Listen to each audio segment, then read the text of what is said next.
It's a lovely day finally to be out and about, and I'm pleased you're all here remembering the Civil War and the sacrifices that these people made to secure liberty for all. My name is David Plunkett Richardson. My middle name, Plunkett, is the name of my father, a physician who died when I was young. Most references list me as D.P. Richardson, which may be easier for the proofreaders to correctly decipher.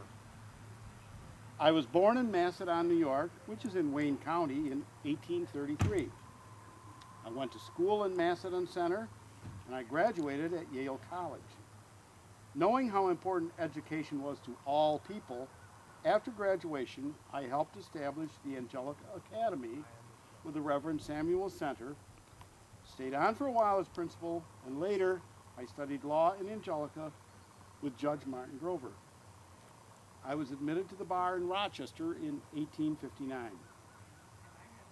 When the Great Rebellion, as we called that horrible war, began, I raised a cavalry company which included men from Angelica, Cuba, and Frankenville, which are towns in this section of the state, as well as volunteers from New York City, Binghamton, and Gouverneur. This company became Company I of the 6th Cavalry Regiment in November of 1861. It was also known as the 2nd Ira Harris Guard. Ira Harris was a senator, by the way.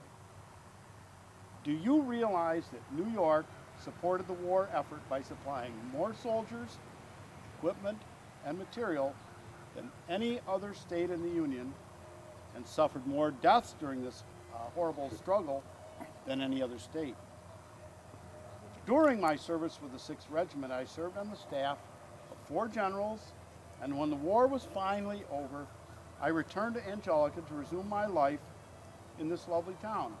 I married Miss Julia Lloyd, the daughter of Judge Ransom Lloyd, and I began to practice law. My house should still be standing on West Main Street, as it was solidly built of stone and it was built to last. I made a great many improvements to it over time, and I certainly hope the current residents appreciate it. I held a number of elected offices in Angelica during the remainder of my life, assessor and supervisor twice.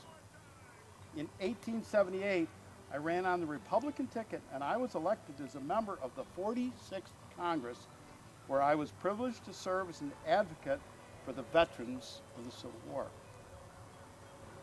If I have been remembered at all, I hope it may be for the statement I made to Congress in March of 1880, opposing a proposed bill which would cause any soldier who contributed any sum whatever for political purpose to forfeit his pension.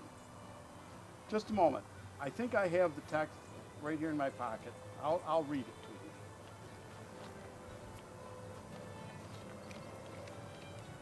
Should they, the pensioned soldiers and sailors, pay for a conveyance to carry a disabled comrade to the polls, they forfeit, in the terms of this bill, the pittance due for them for wounds and diseases contracted in fighting a rebel crew or starving in prison pens.